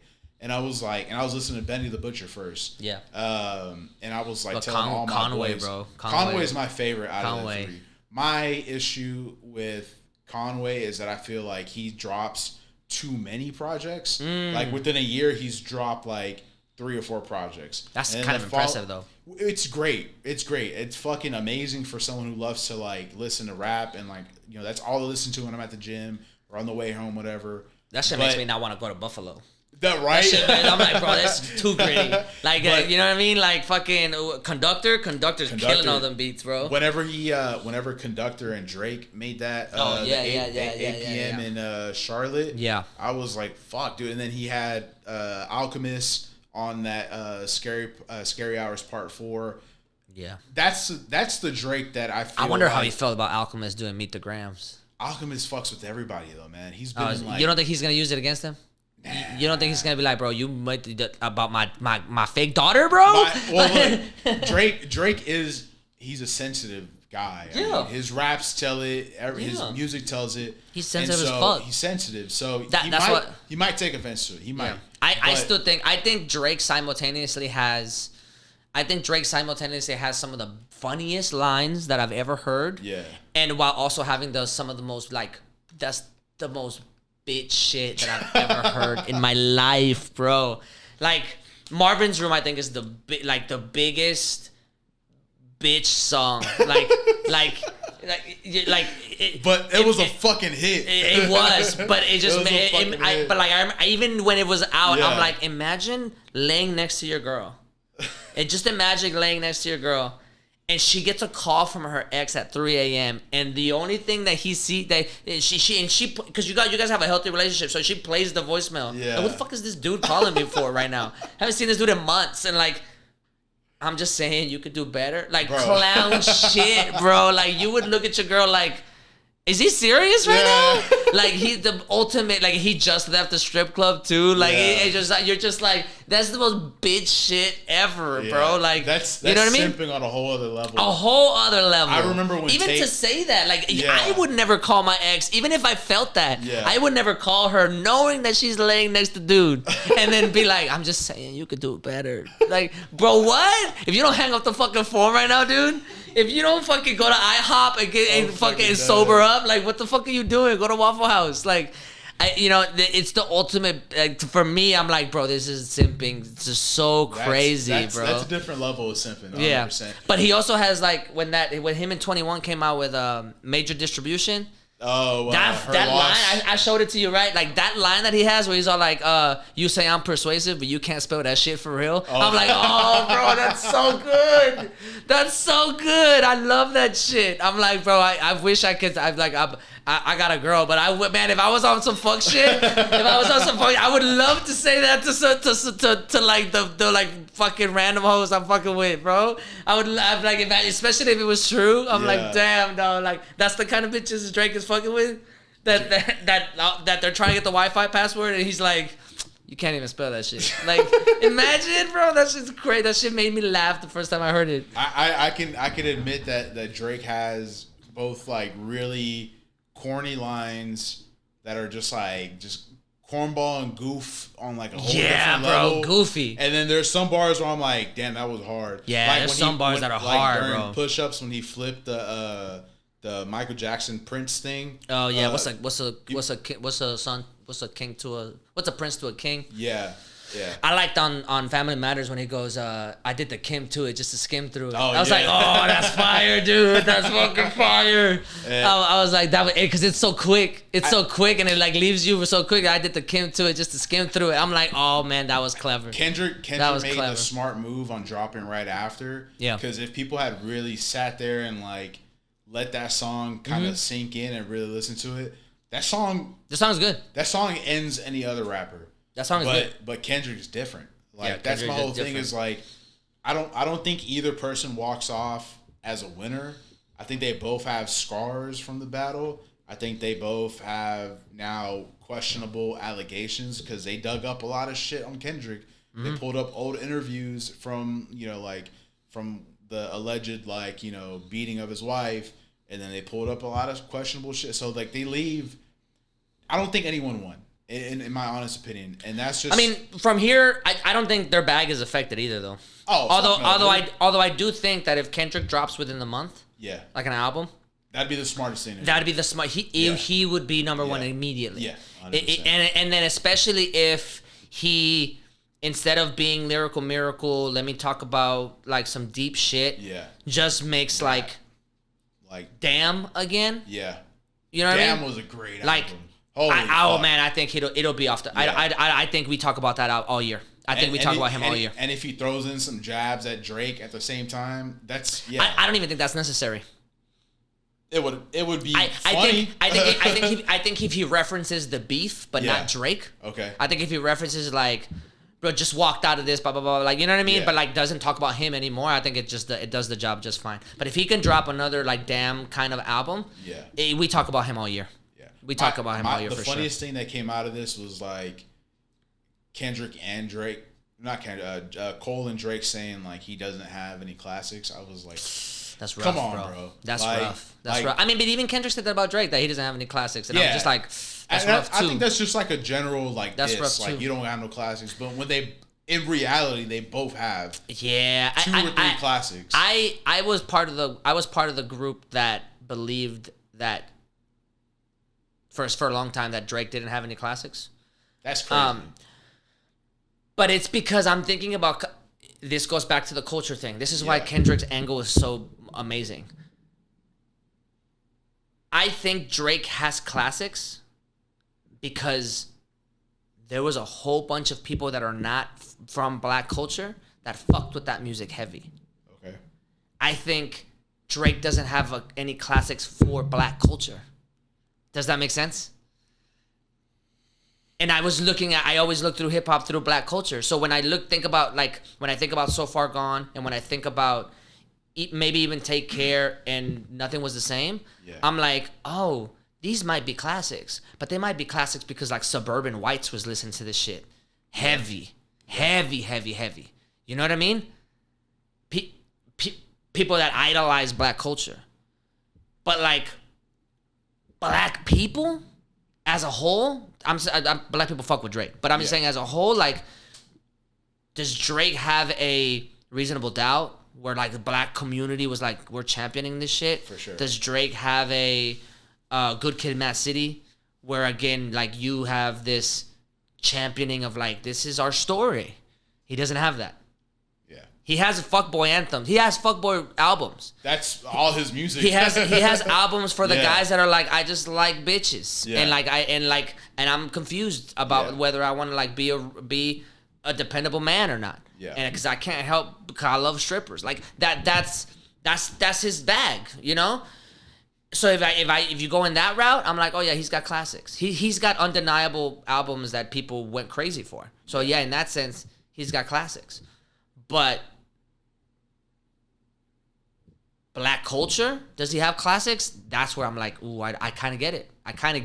Yeah. You know what I mean? I kind of understand the sentiment, whereas like UGK got classics. 100%. Outkast got classics. 100%. White people don't have to fuck with Outkast for Outkast to have classics. Yeah. You know what I mean? So Southern play, you know, I always forget that. You know what I mean? Yeah. And Drake can't do that. Drake needs white people for him to have classics. And that's I don't think that's necessarily a bad thing, but it is a conversation that probably needs to be had amongst people that want to have it. I don't really care to have it, but like I've now since leaned on like, yeah, he's got classics. Yeah. But like they're classics for a very specific reason. I don't think I ever thought of it in that way.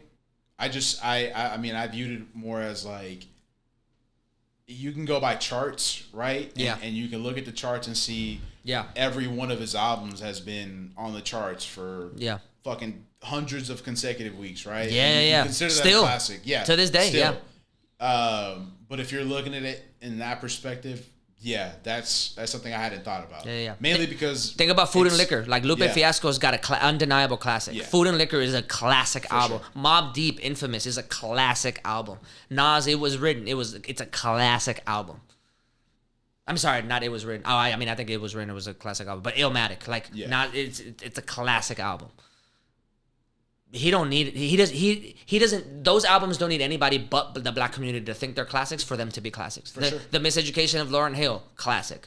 Yeah. Sade's albums, classics. Right, like a good portion of them, and they don't need anybody but black people for them to be classics. Yeah, you know what I mean. And if any other person says, I don't know, I kind of don't like this, the black people will be like, you tripping? That's a classic album. Yeah. We bumping this, right? You know what I mean? That's essentially the take that hip hop Twitter has.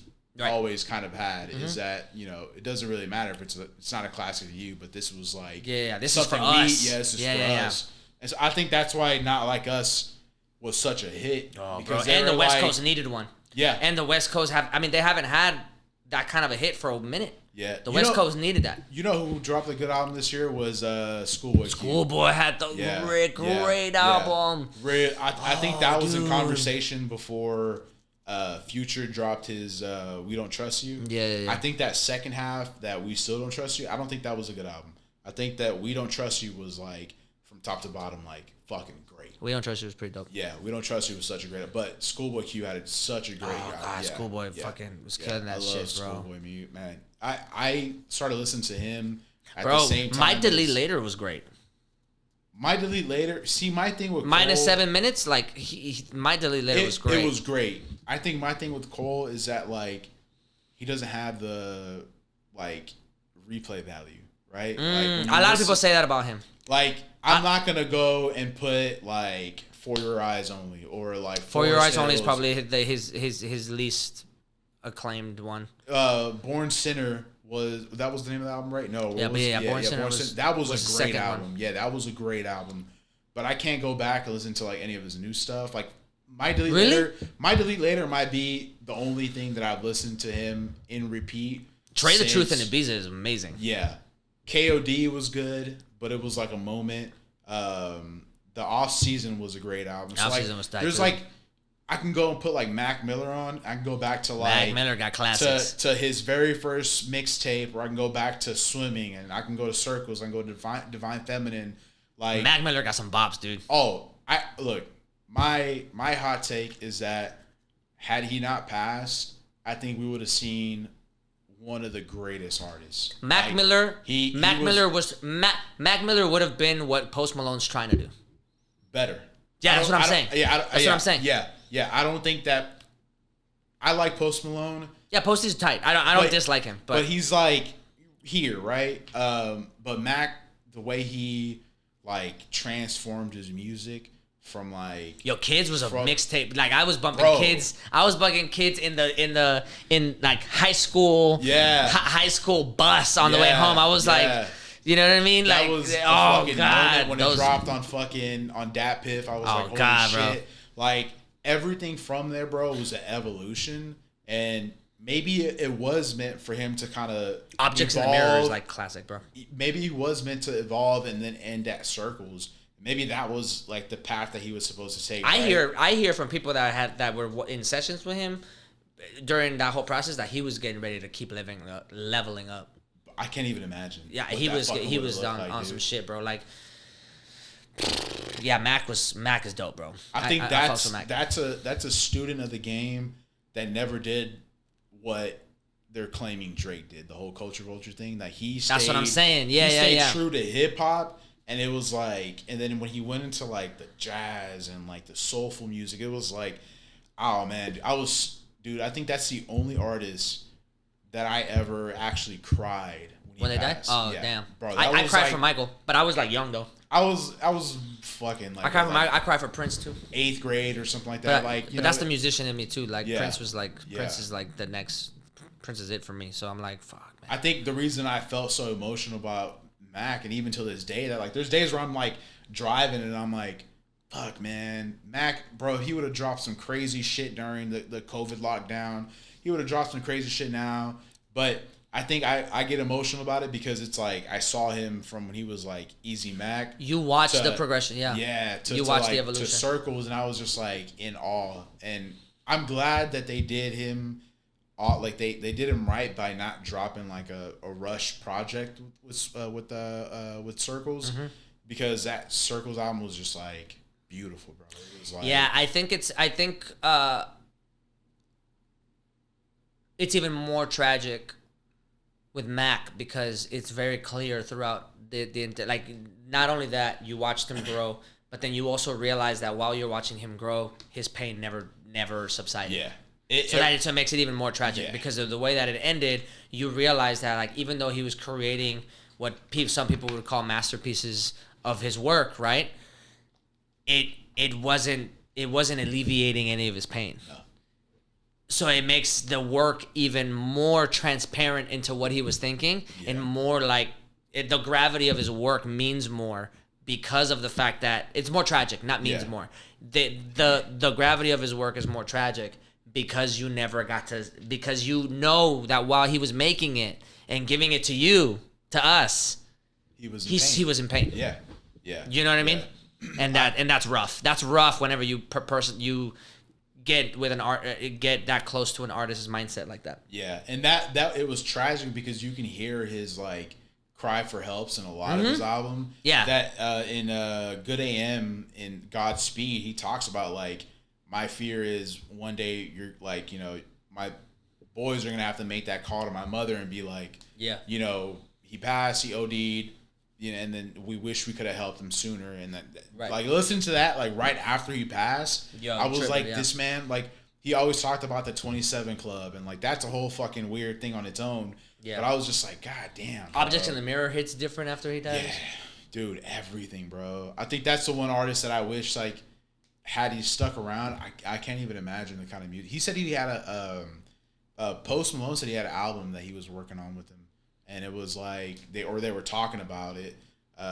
He has an album with fucking Pharrell that they stashed because Mac was like, I don't think this is like what I'm feeling right now or anymore. Or I don't feel like this is like fitting kind of where I'm going. And so they just stashed it. And there's like a couple leaked songs that sounded like definitely for that time when they made it, which was like early 2010s. But I haven't heard any of that. Yeah, there was a whole interview with two of the producers that worked with him on some of his albums that were like, yeah, we have like so much shit he did that he has a vault full of music that just like, you know, he could have dropped multiple albums and shit. That's what I hear. Yeah. And there's another album that's supposed to drop with Madlib. That would have been dope. And he said it last year. He was like, we're close to like finishing it, and like we're in talks with the estate, and they're giving us, you know, their opinions on it. So if it ever releases, it's a pure rap album. Dope. So yeah. Dope. Yeah, man, we got this. What's our time on the thing? Literally just hit an hour now. Damn, bro, this whole music pod, bro. Damn, I mean, we can talk about. I mean, what else you want to talk? You got anything else? Like, how are you liking Austin instead of Houston? Or not? Or you know, the change. How are you? All right, so how are you liking the change? How are you liking the move? It was definitely like a shift. When I first moved, I'm a creature of habit. Yeah. So for like, you know, really all my life, like not all my life, but at least like my adult years, my routine was always the same. It was like go to work, go to the gym, go home, go to work. So like I got so used to that. So when I moved to San Marcos, it was like a complete shift. It was like work longer hours than I have before, and then get home and like I'm with my girlfriend all the time, and so like it was all a complete like shock to me. Like I didn't know how I was really gonna start like getting back on routine, and then it didn't help that like I got into a car accident and my job like, you know, like closed down, and then everything just was it's been a complete shift since then. But I think I'm very introvert. Yeah. But I can be extrovert when I want to. Like I can be fucking, you know, I can have fun and shit, talk. But most of the time, like I like being alone. Like I like just kind of being in my peace, right? And I don't have a ton of friends because I choose not to have like a bunch of people to kind of like. I like having like a small group of friends, and like that's who I can rely on. And coming out to San Marcos, where even till this day, honestly, like I don't really have any friends in the area, or you know, like I can hit you up, but like we're still kind of far. Yeah, we have different schedules and shit. Yeah, and like my girlfriend has friends that she's really close to that like kind of like brought me into the group, and that's cool. And it helped a lot during like that time where I was without a job because I was like fucking sad as shit. But I think it's all been difficult to kind of adjust to. And I think even now I'm still kind of adjusting to like, you know, just like life here, and it feels different. That's for sure. Especially because like I go home every once in a while. And it feels like, natural? You know, but and that just comes from like I was born there, raised there. Yeah. I didn't move till I was late in my 20s. I get FOMO. Yeah. I get FOMO from Houston. And it's crazy because I used to travel a lot. Yeah. But I always knew I was coming back to Houston. I mean, I would spend months other places. Yeah. And but I always knew like I'm gonna get back to Houston. I'm gonna be back. but I get FOMO now. And I think it's because my work schedule has been so hectic for the past 5 months that I haven't had time to like really go and enjoy myself. When's the but last like, time you went to Houston? Oh, I had been to. There's been a couple times. I think like 2-3 weeks ago I went back to Houston. Oh, okay. Yeah, so because I still have clients over there, so I have to go back. Yeah. But when I've been here, and I've been working or I've been traveling for work, I'm like, man, I wish I was in Houston. I wish I was like experiencing this, or I wish I was, or my friends are going to this bar or whatever, And I'm like, fuck. So, but not, just now recently we've been going out and kind of exploring a little bit more, and it's felt a little bit better. Yeah. So I think part of it is I just don't know enough about Austin. For sure. To like, I need to go exploring. So I'm excited about the summer for that. I'm excited. How long have you been here? 5 months. Or this is my 5th month, about like 4.5 months. January, right? Yeah, I started right after Christmas. Okay. I was here. Okay. Yeah. But like now I'm excited for the summer and the fall to like really explore Austin. Yeah. So yeah, that's kind of where I'm at. Work is fine. Work is good. Money's good. The brand is good. I mean, it could be. I could always put more time into the brand. For sure. But the brand is good. I'm getting new equipment on the way. Like things are chugging. Yeah. Yeah. It's not like this huge boom, like blow up. But things are like there's some traction places. You know what I mean? There's some things that happened this year that I didn't think would happen. We just put out different kinds of content that made kind of a splash. We did like 2 videos that hit 1 million views. Damn. Or organically, like Holy shit. Yeah, like and because of those videos, we gained like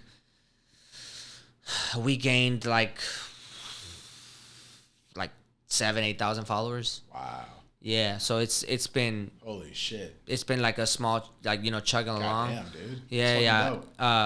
On Instagram. Okay. Yeah, That's nice. On YouTube, we're still, it's a slow burn. Yeah. TikTok is weird. But for not having any kind of industry push or like money or like capital going into it, I haven't paid for not one ad. Nice. I haven't paid for any like boost of any reel or any. I haven't. Everything has just been like let's just put it out. Let's just work. And then what I have been doing now that I realize I kind of have to start doing is in order to like kind of breach that next line, I think I need to start reaching out to people and not just collaborate on a podcast level, but like ask for sponsorships. Yeah. I think I need to start going up to people and saying like, would you like to promote your brand on our thing? We've got this amount of like, this is how our viewerships go. It doesn't have to be big, whatever, blah, blah, however you want to partner up. Yeah. Like, I think I need to start going and doing that. That'd be a smart move. Yeah. So, and now that my work schedule has been it's a lot more, it's less stressful. I think I'm going to dedicate a lot, some more time. So maybe I think that's what this year is for. I think that's what the move has been for and just in general. But, it honestly feels a little anticlimactic. That's kind of where I'm at. It's like, it doesn't feel like, oh my God, this is like the most amazing thing ever. Yeah. But it also doesn't feel like this is the worst thing ever. For sure. It feels kind of like, well, this is good. This is nice. Things are looking fine. There's no like big tragedies. Let's just keep going, I guess. Yeah. You know what I mean? So it kind of feels like that. It's not, which in a way it might be a good thing. It might be a good thing to like slowly chug along and progress as opposed to like this like meteoric rise. Yeah. You know what I mean? So that's good. I mean, I think you're probably missing like the hustle and bustle of like Houston and being downtown and everything. So this is a different pace. It's a palate cleanser for sure. Yeah. But I think I can take advantage of it. I think everything is pointing towards me being able to potentially have the best of both worlds here. We are starting to. I am going to start venturing off into the city and like working on stuff and looking for people. Austin has a lot more people that do content. Yeah. Austin has a lot more people that are like in this business. Yeah. So I don't feel intimidated by it, but I feel like, oh, maybe I can figure out a way to like work around it, or like or include myself in it. I still think I'm trying to like find a voice for the brand itself also. So it's just a lot of experimentation. I think the first year was like proof of concept. Like, can you do it? Can you get all this stuff? Can you do it? Can you get people in the room and have a connection with them, have a vibe, have chemistry? And then the second year was like, can we collaborate with people? That was like whenever like you and I got together, and I invited a whole bunch of other podcasters on. And then now it's more like, all right, now that's going on, let's like create a rhythm, and then like let me try and go and find people that like want to promote stuff that we can probably do and get on a schedule, and like just kind of like create with more intention and a more specific voice. That's kind of where so on the brand side, on the Degenerate side, that's kind of where we're at. It's kind of good, but it's kind of just like slow burn. That's kind of how it feels. That's good. Maybe you're used to kind of like the chaoticness of the just like different things going on. Yeah, it feels weird, man. Yeah, which is a good thing. I mean, I can't relate to that sentiment only because, like I said, I'm a creature of habit, and I was very like strict with my schedule.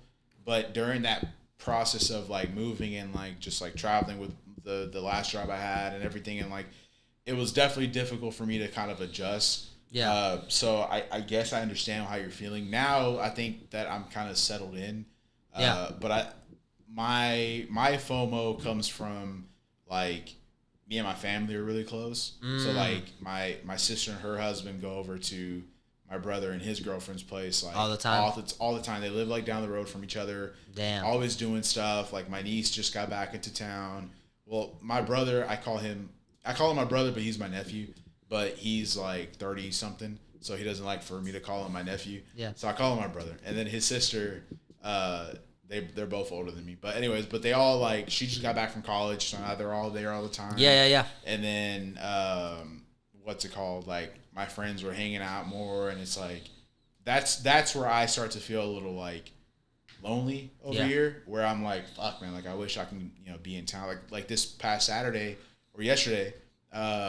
My boys went out to go have breakfast, and I was like, damn, bro. Like, they texted me. They're like, you coming to town? And I can't was even like, go to Waffle House. I can't, bro. I can't. Like, I can't get fucking lunch with you, man. Like, so it's, I think that's the hardest part for me, because, like, it's not that I can't make friends, it's that I choose not to, because, like, everyone in San Marcos is, like, they're all college kids, and I'm just like, it's a different vibe. I don't know if I can really relate to what you're going through right now. Yeah, it's a different vibe for sure. Yeah, it's different. So, and that's not to say like I don't love hanging out with my girlfriend. Like that's like my best friend. Yeah, but you need your own friends though. Yeah. You need like I tell my girl all the time like you need to go like hang out with people, bro. Yeah. Like you need it with like not me there. Yeah. Like it's cool that you could go out with your girl and her friends, and it's cool. Yeah. But also like y'all need to like disengage. Like you need to like get out a little bit, right? And the same with me. Like I need to like.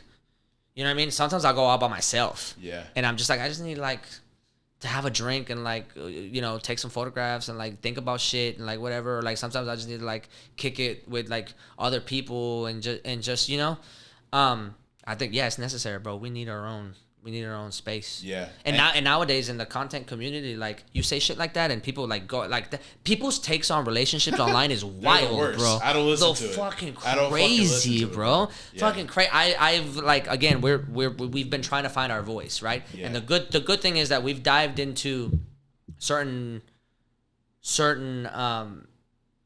communities where it's very toxic.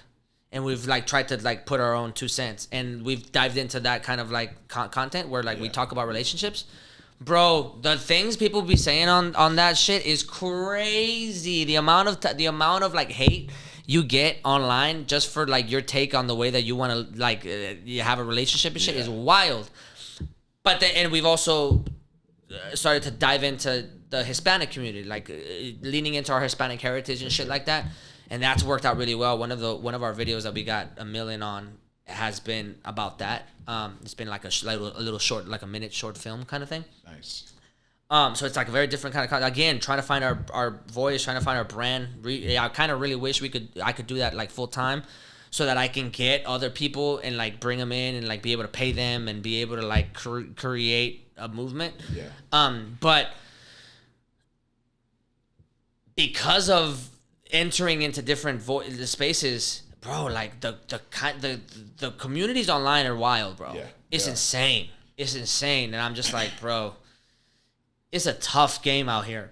And that's why I make content strictly for like For motivation, your, for fitness, because I have opinions about everything that I see on TikTok, and you don't want to like. I don't want it because I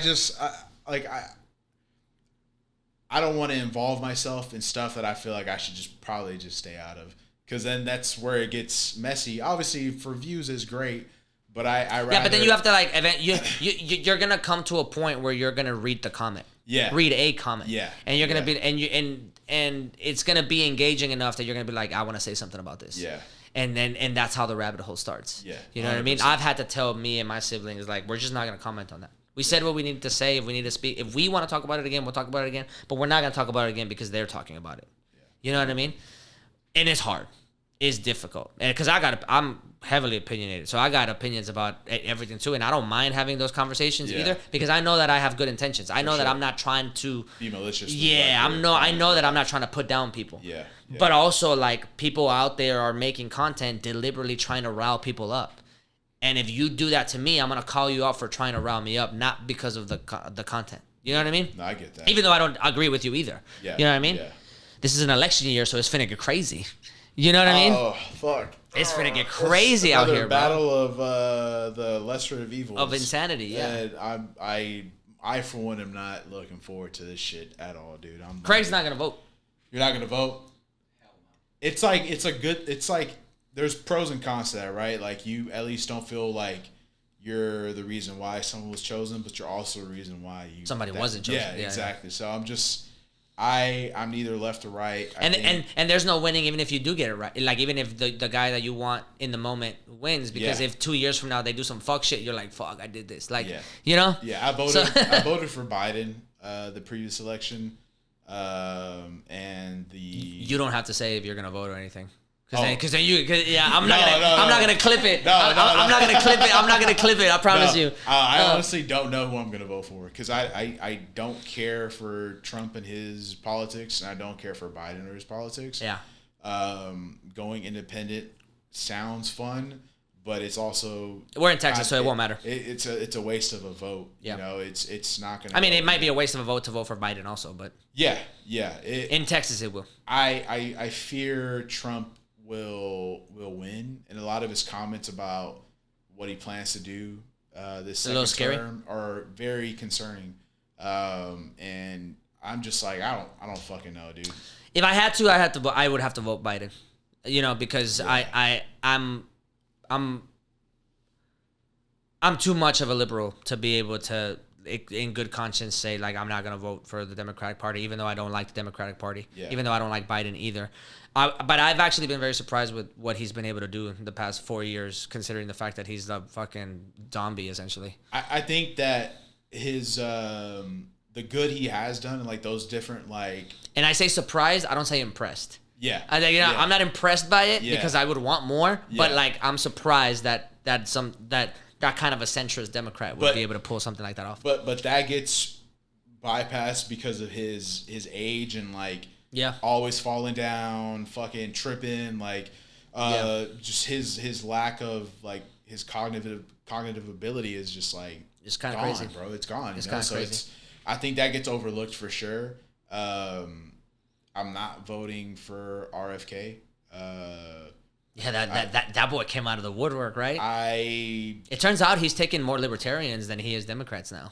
That doesn't surprise me, because it doesn't surprise me, but he should have kept that anti-vax shit on, like, settle down, because he would have taken more Democrats like that. And that's the reason I'm not voting for him, because I'm like, bro, now you're bringing all these fucking anti-vaxxers out of the woodworks. Yeah.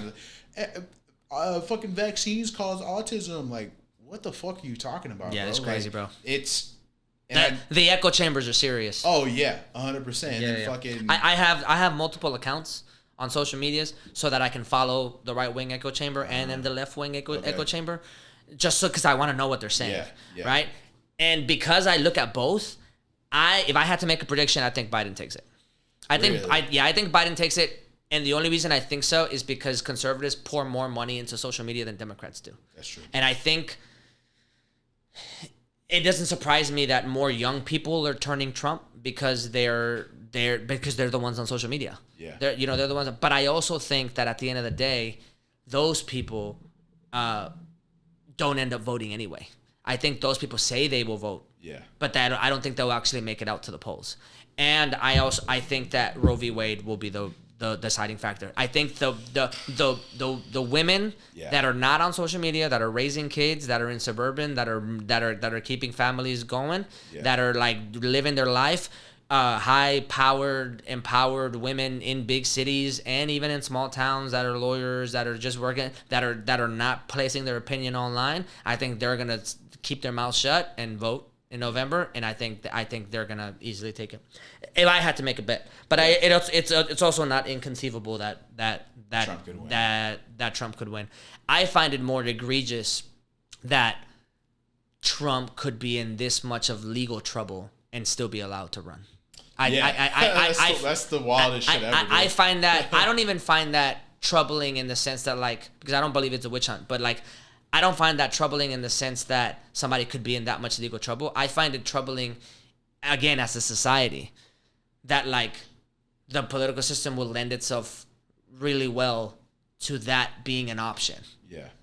When in reality, you shouldn't. I don't idolize politicians. Nobody should idolize politicians. And the way that, specifically for him, the way that they make him into a martyr is cult. You're in a cult for sure. Oh, 100%. Yeah, there's no, you know what I mean? Yeah. All the Democrats and liberals I know hate Biden. Yeah. They would never put him on a pedestal like that. But you can't go on record, fuck Biden too, right? You know what I mean? Yeah, facts. Yeah. But you can't get MAGA off that hill. No. You know what I mean? They'll die for Trump. 100%, right? Like Law and Order, they're for the conservative party. Like Law and Order was their big hill, and they're about to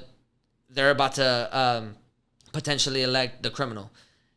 The fucking conservative values, traditional household, grab them by the pussy. That's their dude. Yeah. And it's wild. Yeah. I've always thought that deep conservatives were in a lot of ways, hypocrites, but it's just on display now. And I'm just bro, that's crazy. It's crazy the way that they deify this dude that couldn't be, again, back to the country pandering thing. The dude's not like you. He's been a billionaire all his life. He is not a working class dude. He is not this notion that he knows what you're going through is absurd. He doesn't know what you're going through, nor does he care. He does not give a fuck about what rural Missouri, rural Kansas, rural Idaho, rural Wyoming. He doesn't give a flying fuck about any of the things that are truly impacting your lives.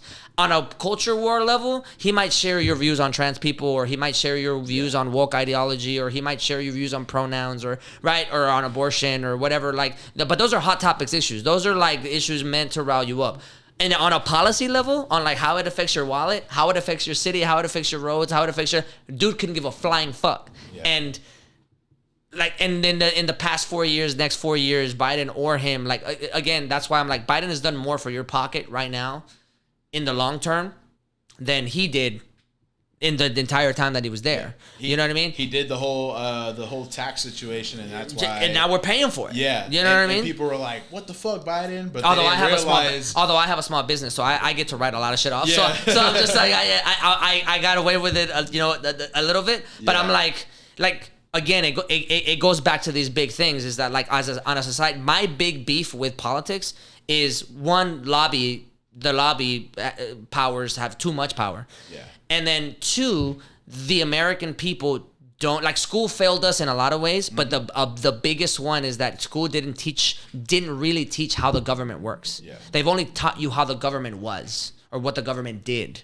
They don't teach you how it works right now. They don't teach you about bureaucracy. They don't teach you about how it works. They don't teach you that the mailman is a government worker in the same way that Pelosi is a government worker. Yeah. right? And those two people are like the furthest away from each other in the cog of machines that is the government, right? So when people talk about like, oh, I'm anti-government, I'm like, no, you're not.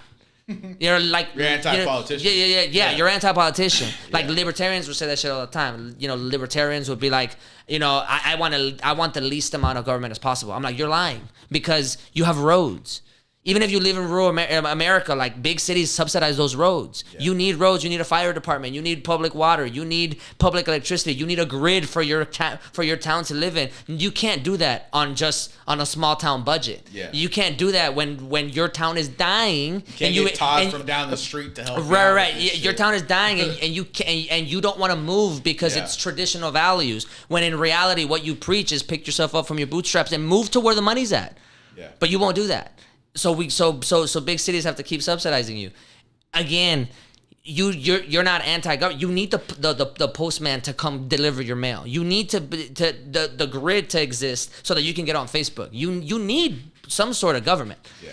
Big government at that, right? What you don't like is politicians. Yeah. Certain politicians. And that's fair. I don't fuck with them either. But like, we just don't know how the government works. We don't know that the mailman and Pelosi are the same government worker. We don't know that the CIA and the FBI are the same government and that bureaucracy is a fucking bitch, right? We don't know that, like, we won't acknowledge that, you know, when you talk about, like, the government, it encompasses a large group of people. The DMV are government employees. Yeah. How you get, like, you want people to have their license, right? Because if you get in a car accident and they don't have a license and they don't have insurance, you're going to get pissed the fuck off. Right? You want big government in there saying like that's illegal. You can't. We need to be on these public roads that we pay for, following all going by the same rules. You want government involved, but you don't register the lady that has to push the paperwork for you to get your license or for you to do your driver's exam. You don't consider her the type of government employee that you're thinking about whenever you're trying to drain the swamp, right? But ironically, if they do drain the swamp, she's who they fire.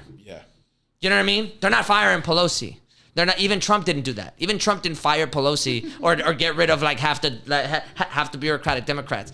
No, when they let go of people, they let go of homegirl that's working for $55,000 a year and rural DMV somewhere that's pushing papers for your license that it lives in your small town that needs that part of that money flowing for the economy to stay stable so that your town doesn't die. Right, that's who they lay off. Yeah. I mean, you know about like you know your the job that you said that like collapsed. Like layoffs happen, and when layoffs happen, they don't get rid of big people. They get rid of worker ants. Yeah, you know what I mean. Yeah. So like for me, it just the big deal that the big quarrel that I have with politics. On a like granular level, on a person-to-person level, it's just the fact that people don't know how the government works. People don't. I mean, even when you go down to like January 6th, which was a big deal, like people don't know what the certification of the election is. They don't understand how that works. Yeah. They're just like, we could just do it this way. Like, no. This is how it works. This is already done. Like, what are you talking about? You know? And he uses that. He weaponizes that. Yeah. The January 6th should have never happened because that's not when the vote happens. The vote already happened. All they're going to do is show up and sign it. That's it. He probably knows that. His cabinet, all the people around him have been telling him that whole day, like, bro, like, this is done, right? But he needs to make the show. He needs to make it. Everybody that showed up to January 6th thought that that's just not how the government works. We could just change. Like, no, bro, that's how it works. You know what I mean? So, like, we just don't know. As a society, we don't know how our government actually works. And that's concerning, you know? And they probably, in some degree, do it. If there is a conspiracy, they probably don't mind it being that way because of the fact that, like, yeah, we don't have to make we don't have to make Election Day a national holiday so that everybody can vote so we can have, like, true transparency. Yeah, we're going to keep the Electoral College even though, like, it doesn't make any fucking sense why the popular vote can't be the way to win. Yeah. You know what I mean? Like, yeah, it's fine. You know, it's going to be on a random Tuesday. Yeah, you have, like, if you want to vote, you gotta get out of work. Yeah. And then you don't get paid for it. And then this economy, I'm like, you fucked up the economy, and now you're telling me I can't go to work. Like what? I gotta use my own PTO. Yeah, like how does that work? Your news, whether it's Fox News or CNN, keeps telling me that me as a millennial can't afford housing, but you want me to take off of work to go vote for one of the two people that I don't even like? And they're gonna fuck wild, me over bro. anyways. Like wild. So like again, like it's just for me, it's for me it's a societal thing more so than it is like the individual person. Policy to policy, and it's frustrating because I do follow politics and I do know how government works, and it's infuriating because you go online and you look at what these fucking nut jobs are saying, and it's like that's not how that works. Yeah. On both sides, not just like Republicans or like liberals be on some bullshit too. Like, bro, that's not how that works. What are you talking about, right? But again, we just don't know, and people take advantage of it, and then they monetize it. It's crazy. I think that's a reason why a lot of kids in my generation and things like that just don't want to vote anymore because one, we don't know what the hell we're voting for in an overall concept. Yeah. And two, even like the situation that we're in right now, trying to choose between two evils, we're looking at it in the standpoint of like when this generation is gone, like the generation that's running shit is gone, which hopefully will be in the next fucking 8 years. We're going to be able to finally take the fuck over, and then we'll get some sort of concept of what is going on. But I think that's a reason why a lot of us have taken a step back out of politics because we genuinely don't know what the hell is going on, and we're the first generation to step up and say, what the fuck is going on? Right. Like, you're in the generation previous to me, and you took a stand, and you're figuring it out, where my generation is just tired of this shit, and we're like, you know what, we're just going to wait for you fuckers to and also... die. To your point, your generation is also part of the generation where the teachers of the teachers that are probably in my generation are like, it's too bad. It's too bad out here. I can't teach properly. Yeah. Right? To the point about like maybe that answers my question about like us not knowing about politics, right? But like the teachers themselves can't even do it because they're not paid enough. Yeah. Because they can't earn a livable wage. They're earning like 30, 40,000. It's fucking crazy, bro. I'm like, what are we doing? Yeah. What the fuck are we doing? I'm all for capitalists making money. I'm all for lawyers getting their bread. I'm all for engineers and STEM majors getting their bread. I'm all for Silicon Valley. Like they're putting apps on our phone. It's cute. It's like I liked Flappy Bird for that whenever that came out. Like I'm cool, bro. Yeah. But like a national standard, you can't get like regular teachers to make $90K. HISD. I'm okay with my fucking teachers making six figures. I don't give a fuck who it is. HISD just fired a whole bunch of teachers. What are we doing? Like janitor staff. What are we doing? Yeah. Right? And aside from the fact that the other point is that like politics isn't cool. Yeah. Right? Like younger people are never gonna like politics because politics isn't cool. Right? I sound like an old head talking about politics this way. I know, I understand. Right? You know what I mean? Yeah. So like and I know in my heart like politics isn't cool. You just sound like an adult. Right? And like young kids want to fucking party and go ham, right? Which I get it. It's cool. That's what you're there for. But young people are also the kind of people that are supposed to be so innocent that they want to drive change forward. That's part of the reason why I'm not tripping off those Palestine protests in colleges. Even though I'm like, this issue is a lot more complicated and you need a lot of research here, right? But like students are the ones that are supposed to want the most crazy, audacious shit. Yeah. Students are supposed to be the ones that are filled with so much passion about learning how the real world works that they want to change it. That's what their job is. They don't have a job. They don't have jobs. Yeah. They don't have anywhere to go. They don't have a 9 to 5 to clock into. They're not technically part of the economy yet. I need them to be as visceral as possible, and I need them to be as hopeful and as optimistic and as like they want to change the fuck. I want them to want to change the world. I'm not supposed to change the world. I'm supposed to be there like I understand how the world works. The world is complicated. This is how we're gonna like work it out. This is how we're gonna finesse it. I'm 32. Okay. You know what I mean? Yeah. But like, I'm supposed to be the old head. Yeah. Right? Kids are supposed to be idealistic. Right? And when you have kids, to your point, when you have kids that are like, I don't even want to try. That's concerning. That is because they're supposed to be the ones that are like, you old heads ain't shit. Yeah. You know what I mean? Well, because I was like that. At 18, imagine yourself at 18, 19 years old. No, I was, yeah. You ain't shit. You an adult. You don't know what the fuck. You don't know what we want. You're not like us.